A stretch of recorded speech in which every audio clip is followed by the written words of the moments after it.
Black holes haunt our universe. Dark centers of gravity that swallow everything in their path. What would you see if you got close and fell past the point of no return into a netherworld of twisted space and time? What secrets can we learn about the universe on a journey to the center of a monster black hole?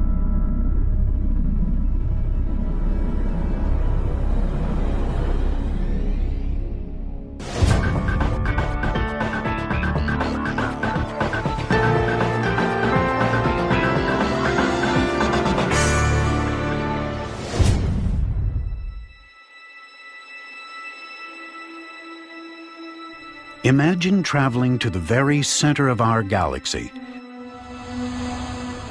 26,000 light years away, and finding a vantage point on the night sky.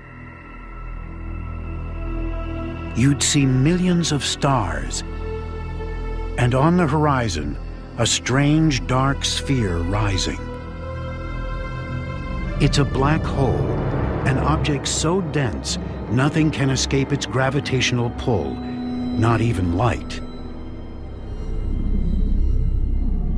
This monster is 10 times the size of our sun, yet millions of times heavier. It's not the only one out there. In nearly every large galaxy, astronomers have found evidence of black holes, millions, even billions of times the mass of the sun.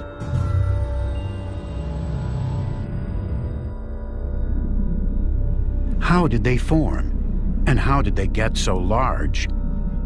In the search for answers, we are beginning to glimpse the forces that shape the stars, planets, even life. And now, by tracing the life cycle of black holes, scientists are finding clues to the fate that awaits our galaxy and the universe at large. But how do you study something that by nature evades detection? Sometimes the universe lets us in on its most mysterious workings. March 19, 2008. Astronomers around the world receive an alert sent from an orbiting observatory called SWIFT. It had recorded a flash of gamma radiation, a kind of ultra-high energy light that is the signature of a cataclysmic event. SWIFT automatically relayed the information down to Earth. And within seconds, robotic telescopes in North and South America turn their gaze on the rising light.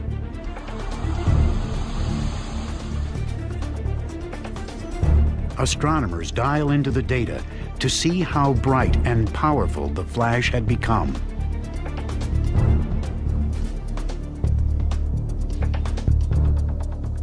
Meanwhile, at giant observatories in Chile and in Texas, they zero in on it, using specialized instruments to split the light into all its different wavelengths. That tells them how far the light had traveled to reach Earth. What they find is that it had come from 7.5 billion light years away, halfway across the visible universe. Tom Vestrand heads a robotic telescope project at the Los Alamos National Lab in New Mexico. He has been tracking high-energy gamma-ray bursts for over a decade and has never seen anything like this.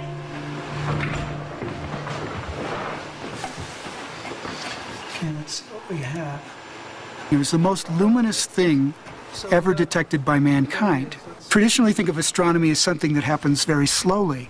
But this was a thing that had been traveling to us for 7.5 billion years, arrived here, and for 30 seconds it was astonishingly bright.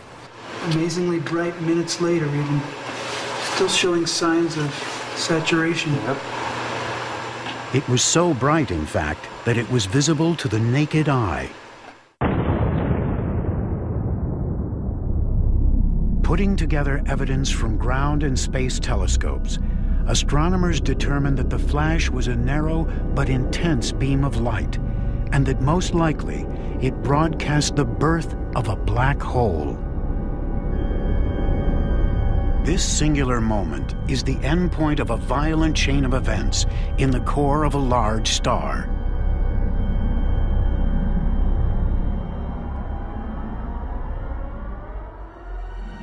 All stars shine by burning light elements like hydrogen. In the largest ones, intense heat fuses these elements into heavier ones, like carbon, silicon, and finally iron. Like hot air in a balloon, heat and light from these nuclear fires creates an outward pressure that prevents the star's massive outer layers from collapsing inward. Eventually that fuel runs out, the energy flows out through the star off into space. It can't go on forever. When the fuel runs out, the star starts to shrink. And when that iron core builds up to about 1.4 times the mass of the Sun, it can no longer hold itself up against the pressure and it will collapse. In some cases, as matter slams into the star's core, the impact creates a powerful shock wave that races back out and literally blows the star apart.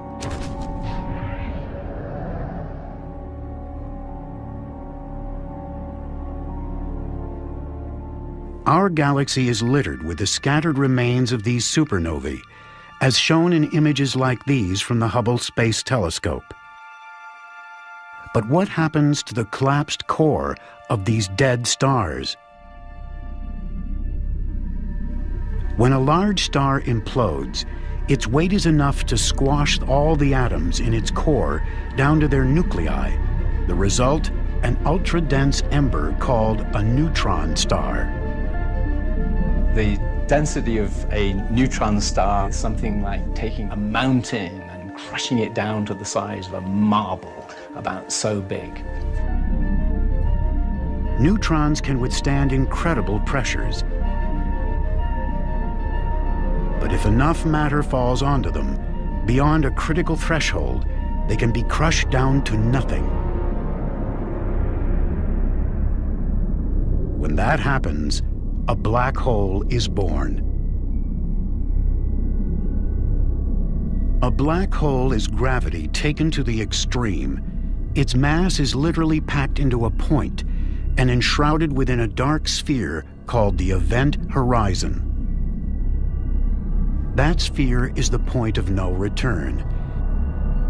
Any gas, stars, or planets that fall in disappear forever. A black hole is a region of space and time which is both black and empty. It's black because light can't escape from it, gravity pulls the light back, but it's empty because the object or system that collapsed to form it in the first place has shriveled away to nothing. The common idea that a black hole is just made of very compacted matter, it's wrong. It's just simply wrong. It may have been created from very compacted matter, but the matter is gone. It's been completely destroyed. It no longer exists. And yet it leaves behind a powerful legacy, its gravity. According to Albert Einstein, gravity is not just the attractive force of planets and suns.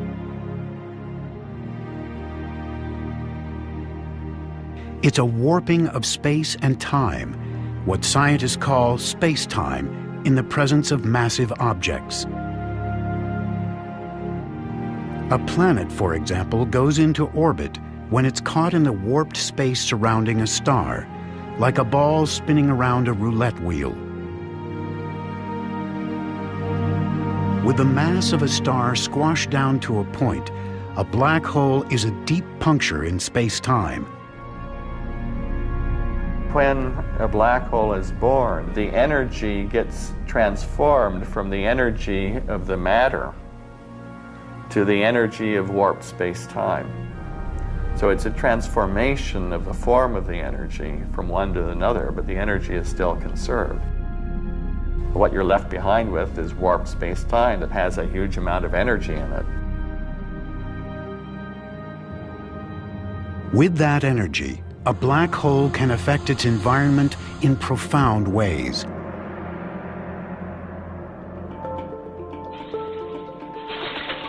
On our planet Earth, we know gravity as the force that brings everything down.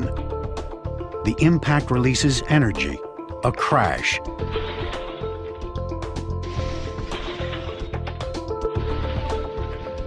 A thud.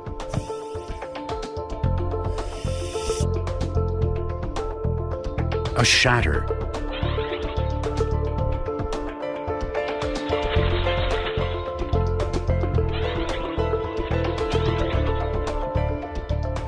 When matter falls toward a black hole, the energy released can reach astronomical proportions. When we look at how they affect the rest of the universe, we look at what happens around them, what happens when stuff exploits this huge gravitational potential, this huge gravitational hole that they form, and how that is exploited to make energy. Such energy emissions are part of a growing body of evidence that black holes, famous for hiding in the dark, have a history of outbursts that have reached across the cosmos and shaped the universe we know.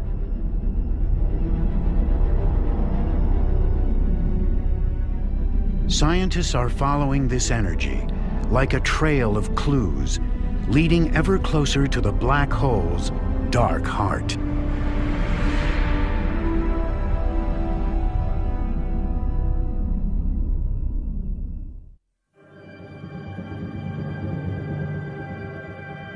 Astronomers once saw black holes as rare and exotic in a universe seemingly dominated by stars and galaxies.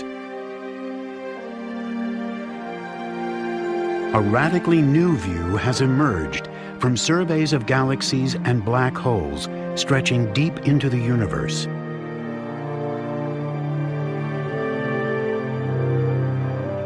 Giant black holes lurk in the dust lanes and swirling gas clouds at the centers of nearly every large galaxy. What's more, the larger the galaxy, the larger the black hole. That's a clue that they must have evolved hand in hand, each shaping the life story of the other.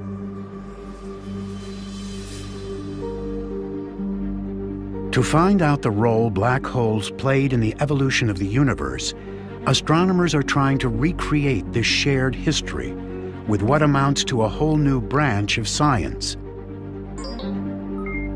They are using supercomputers to simulate the sweep of cosmic history, including that of galaxies like our own. This simulation takes us back to just a few 100 million years after the beginning of the universe. Gravity drew vast pockets of gas into dense centers. They grew hotter and hotter, igniting to become the first generation of stars. These stars lived hot and fast, and in only a few million years, some blew up in powerful supernovae. From these stars likely came the first generation of black holes. Cosmologist Tiziana Di Matteo is part of a wider effort to see what marked these early black holes left on the universe. Her computer program simulates the action of gravity on gas, the formation of stars, galaxies, and black holes. Her goal is to create a virtual universe that evolves like the real one did, with black holes and galaxies emerging and growing together.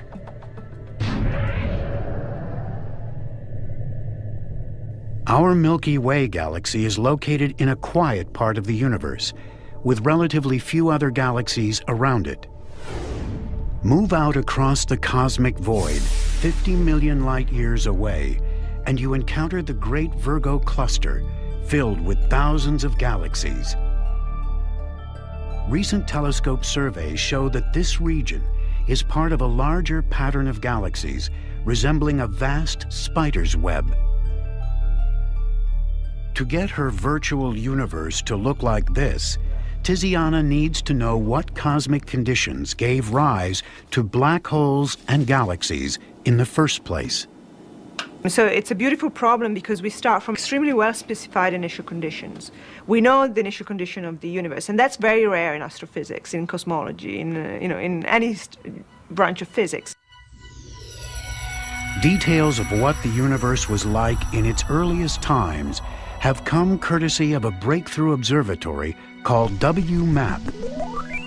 It found a blotchy pattern in a kind of radiation generated soon after the Big Bang. Astronomers believe this pattern is the origin of the spider's web structure they see in their telescopes.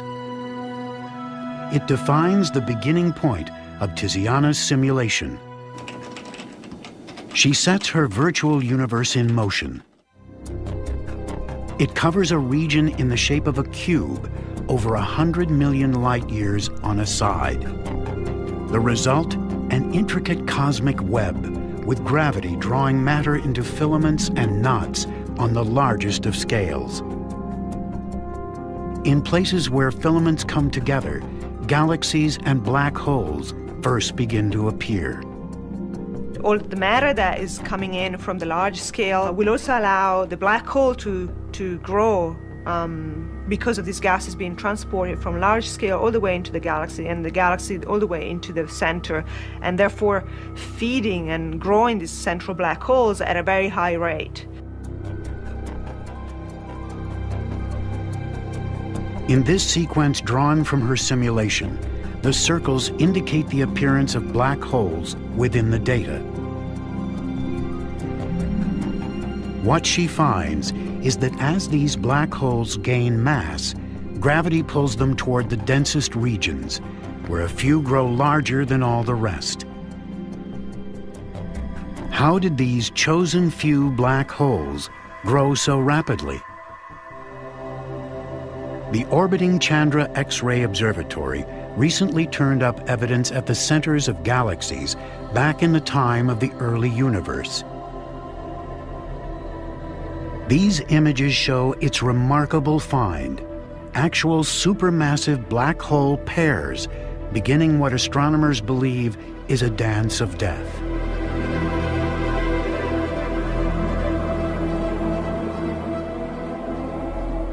In most cases, their forward momentum simply causes them to go into orbit around each other, like a planet around a sun. This orbit can go on for billions of years. To grow large, one black hole must draw the other in, close enough to swallow it. Albert Einstein showed how they do it.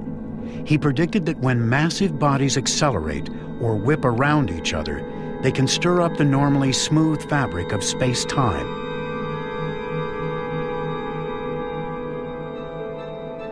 It's like a rock hitting a pond. Some of the energy of the impact is transferred to waves that move outward along the surface. Likewise, a titanic collision of black holes would send waves, gravity waves, racing across the universe. So you have two tornadoes embedded in a third larger tornado, and they're going to come crashing together, and you want to know what happens when these tornadoes are not made from whirling air, but made from whirling warped space and time. This simulation shows what happens. As two black holes get close, they turn space into a turbulent sea of gravity waves. These waves have the effect of carrying energy away from the orbit itself. That allows the pair to draw each other in and merge into one. We go back to half of the age of the universe, and all of these black holes are swallowing large amounts of gas. So it's a fun time. It's sort of the golden age for the growth of most black holes. The reason why is because most of the large major mergers are occurring in the universe around this time. This simulation shows how a galaxy like our own might have taken shape in a flurry of mergers and collisions.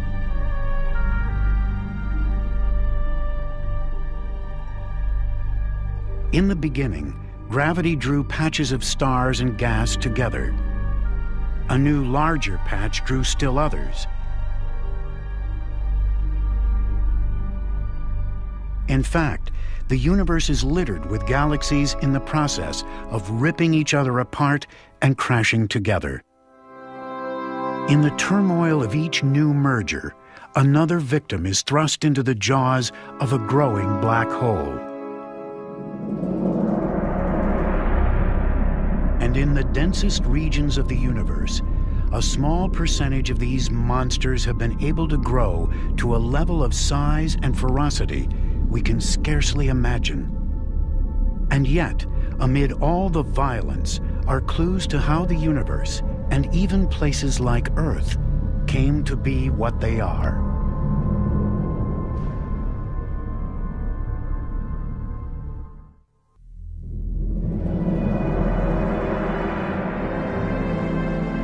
Astronomers have long puzzled over a class of ultra-bright beacons of light from the distant universe called quasars. In time, they link them to the outpouring of energy from the centers of galaxies and to growing black holes. But how can something that emits no light shine so brightly? 2 minutes. The chance to solve this mystery has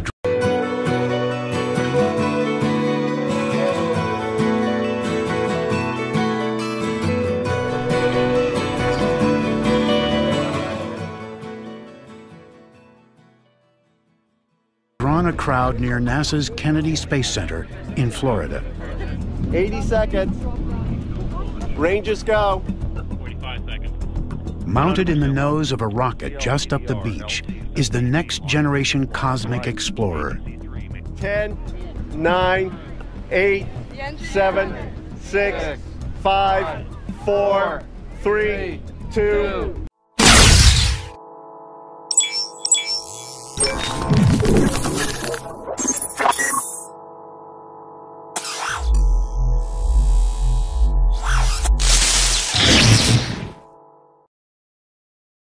One, go.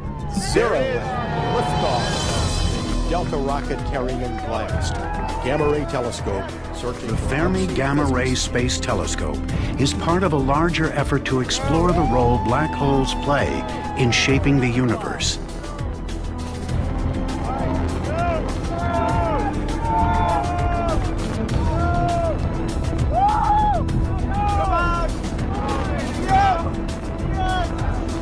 Farewell. Catch on the other side. Yeah. To me, the idea that we're standing here on this planet in our own little area of our galaxy, we're able to look around and make meaningful measurements, have a theoretical understanding of the entire universe in which we live, to me is something that all of humankind can justifiably take pride in. The black holes that interest Steve Ritz, a project scientist, and his team are among the largest ones out there.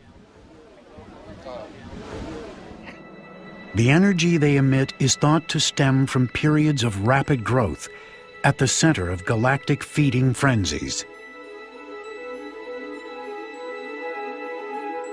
Billions of years ago, in places where the universe was dense with matter, gravity drew swarms of young galaxies hurtling toward each other.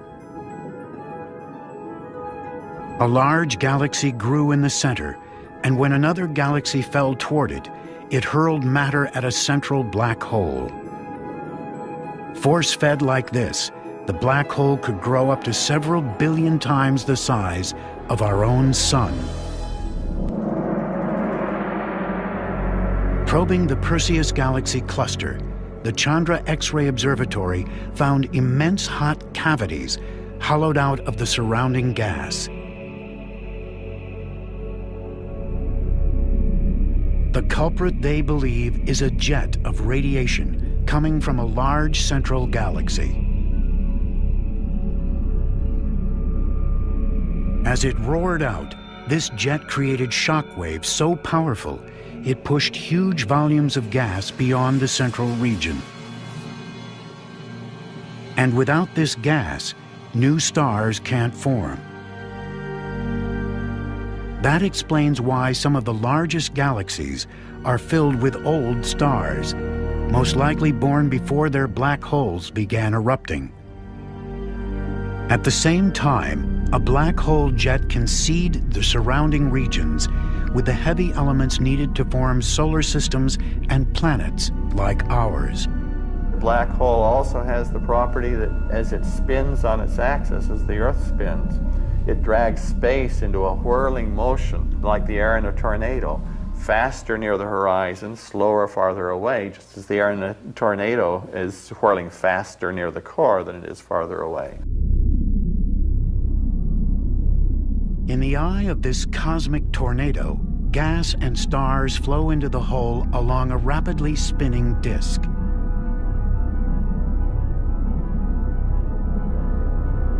The spinning motion generates magnetic fields that twist around as matter swirls in. These fields channel some of the inflowing matter out into a pair of high-energy jets. So we can extract then the rotational energy of a black hole. Nature can extract it. And the amount of energy you get out is enormously larger than all the energy you can get from burning all the nuclear fuel inside of stars. It's the equations of Albert Einstein that describe the source of this incredible power, the extreme warping of space just outside the black hole. What we can learn from these equations doesn't stop at the event horizon. They can also let us enter, with our minds, the realm within a black hole. Most likely, we'll never directly see how those equations play out and live to tell. A future explorer prospecting for data would tempt fate by traveling too close. If the monster is a collapsed star, weighing a few times the mass of the sun, its gravity rises sharply. The pull on the starship's nose is so much greater than on its tail that gravity rips it to shreds.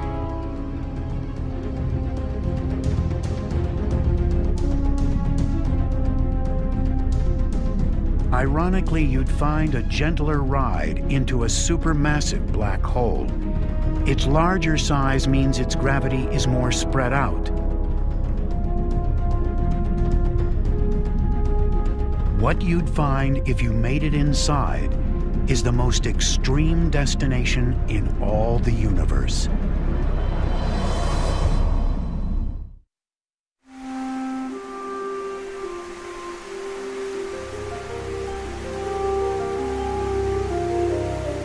Andrew Hamilton, an astrophysics professor, has been investigating what happens when matter falls inside a black hole.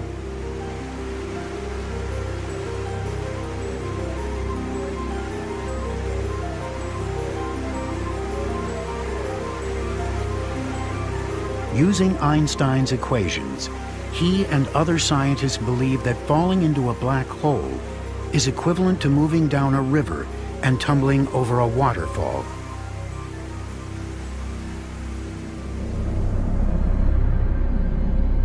Like a cosmic precipice, the outermost region of the black hole, the event horizon, is where space itself flows relentlessly in.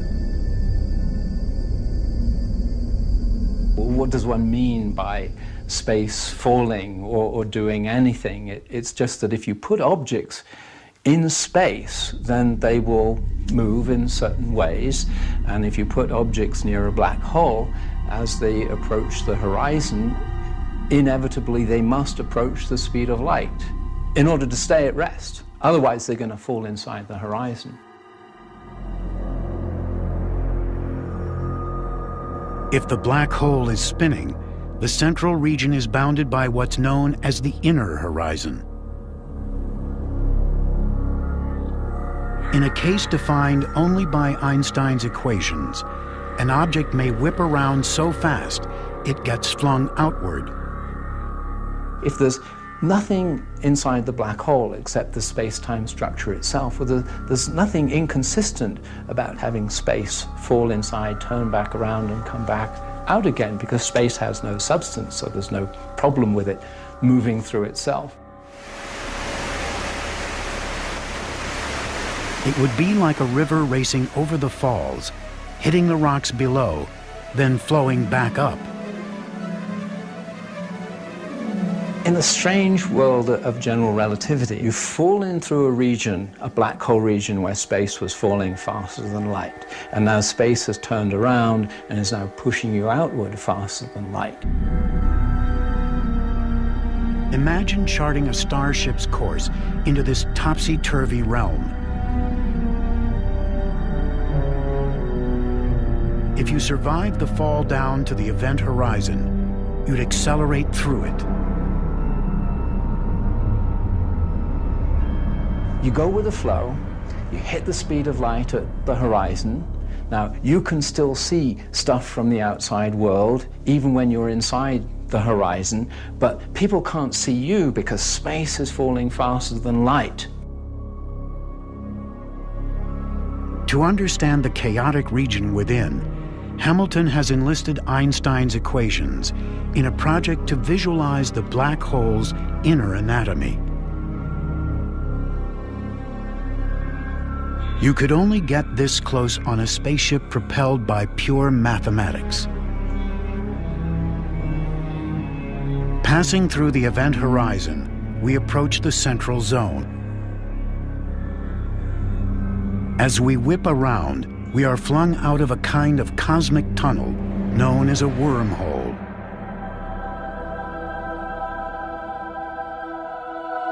At its end, we pass through what's known as a white hole.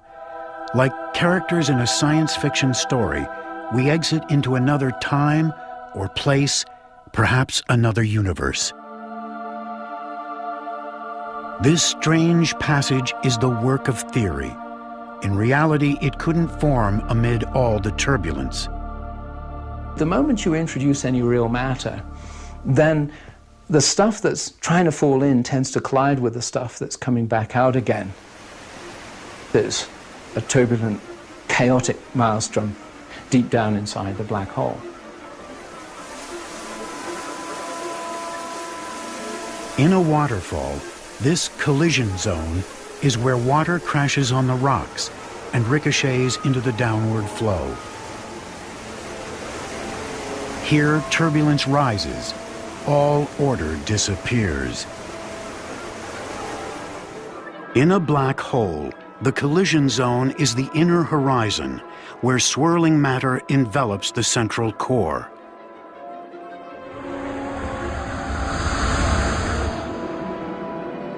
That's the end of the line for a starship. It gets instantly vaporized. The chief characteristic of this region near the inner horizon is that streams of energy are passing through each other, and they're passing through each other very rapidly. That counterstreaming of material begins to build up to the point where it self-gravitates, and that gravity accelerates those streams even faster through each other.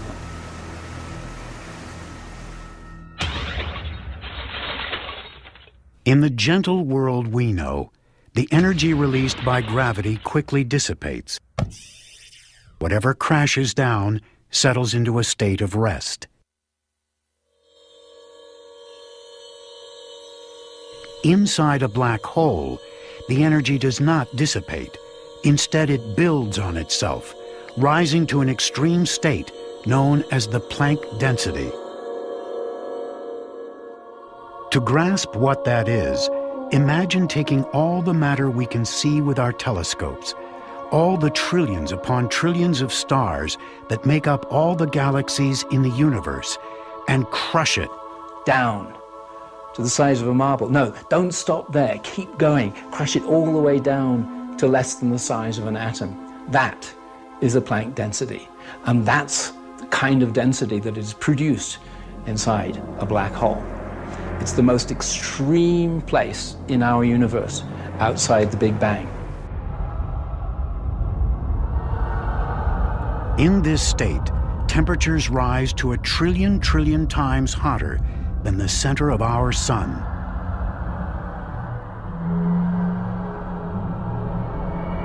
It would be hard to imagine what destructive impact the release of this energy would have. Fortunately, extreme gravity holds it tight within the black hole's event horizon. As astronomers project the continued evolution of our galaxy, they ask, will the matter and energy impounded within its central black hole remain there forever?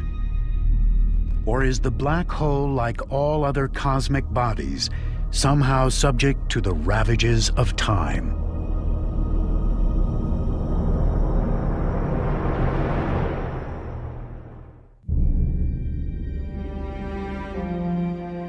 We live at a time in which most of the energy of the universe is produced by stars. Trillions of years from now, all across the universe, stars begin to use up their fuel and fade away.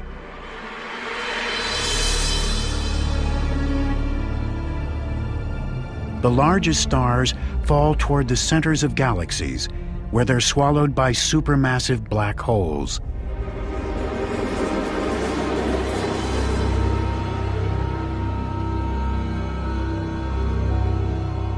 As the universe decays, it gives way to a long era dominated by the remnants of dying stars and black holes. The far future of the universe is one where the stars have burnt out and formed neutron stars or white dwarfs and some black holes, and eventually, over long periods of time, the black holes merge together to form bigger black holes. In time, much of the matter within galaxies will fall into these black holes, and they will become the last bastions of our universe. How long will they last? The answer may come from a theory proposed by the cosmologist Stephen Hawking. Stephen Hawking applied quantum physics to black holes and predicted that they wouldn't be black but would glow with heat radiation in a very distinctive way. And of course, if there's heat coming off, heat energy coming off, this energy has to come from somewhere. The energy, Hawking said, would come from tiny particles emerging from the vacuum of space just outside the event horizon.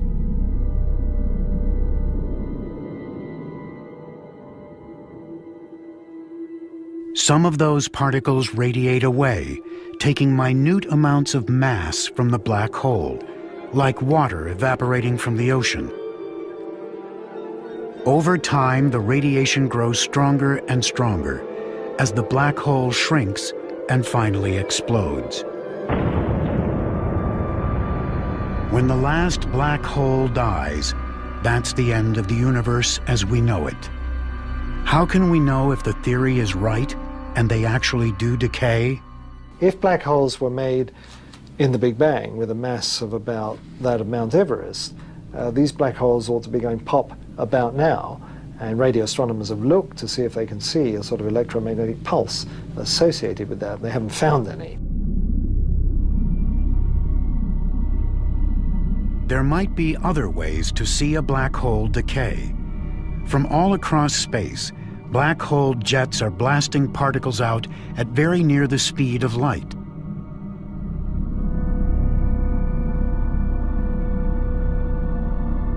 These particles, called cosmic rays, slam into our Earth's atmosphere with enough energy to create miniature black holes.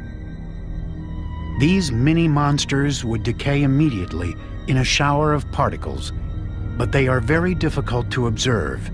We're almost to store. The emittances look good. Okay. What if you could produce collisions this powerful in an earthbound lab and under controlled conditions actually create a black hole? All right, so let's go ahead and If you could then watch it decay, it would provide a unique window onto the future of black holes. Okay, filling blue. So we'll start collimating in blue ring. It's hoped that taking two very high-energy small pieces of a very fast proton and colliding them with each other, you can put enough energy into a small enough space that you can actually create the conditions by which a black hole would form. These black holes are supposed to be very small, therefore very hot, and therefore they essentially radiate themselves away immediately. 1.2, 1.3, 10 to the 9. Barbecue is still locked. Feedback looks good. All right, here we go. At Brookhaven National Lab in New York State, physicists are using advanced technology to blast gold atoms in opposite directions down giant tunnels almost 2.5 miles long. They accelerate these atoms to within a tiny fraction of the speed of light.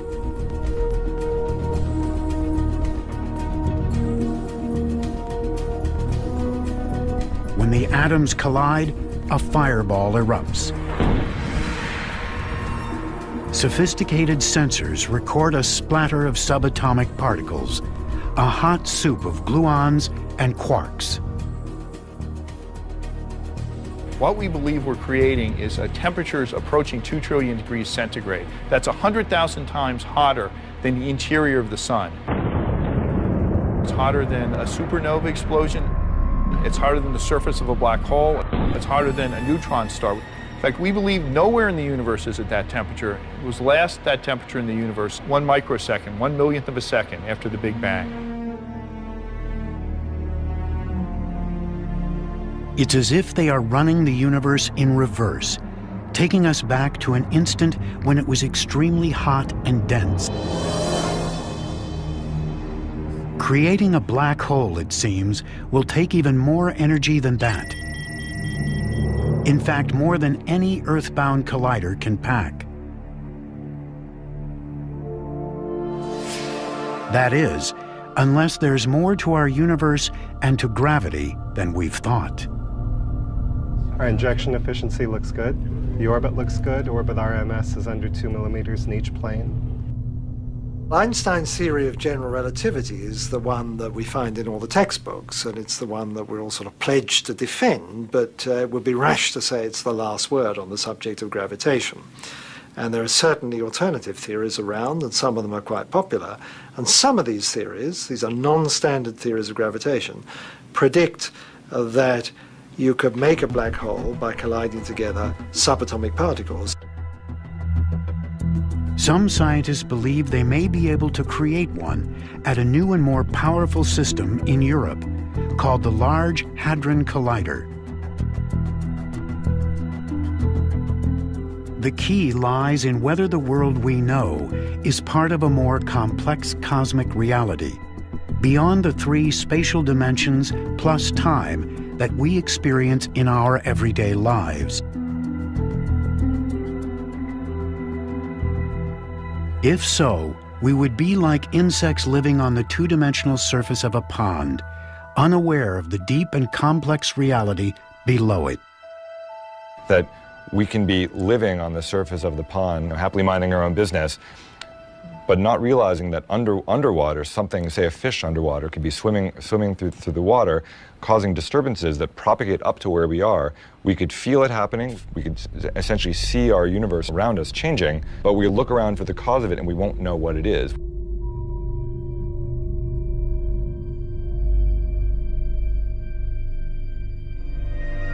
The idea is that a number of extra dimensions actually intersect our world. 10, 12 pi. Okay. When particles collide at very high energies, those extra dimensions enhance the gravitational force between the particles, enough to create a micro black hole. Let's look good. The scientists will know a black hole is there when they see the shower of particles predicted by Hawking's theory.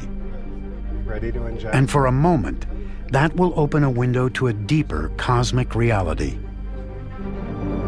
The very idea that we could tap into this underlying realm shows how rich black hole research has become. Einstein's theory showed how black holes can generate extreme energies, cause the universe to wobble and bend, and twist up into knots.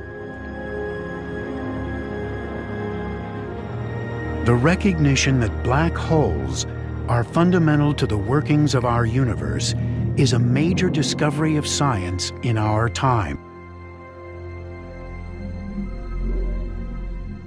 And if it turns out that they do have a finite lifetime, their death will signal the end of our universe. By some estimates, the time horizon of the largest black holes goes out to a Google years. Take a 1 and add 100 zeros to it. That's an unfathomable spread of time, but it's far short of forever.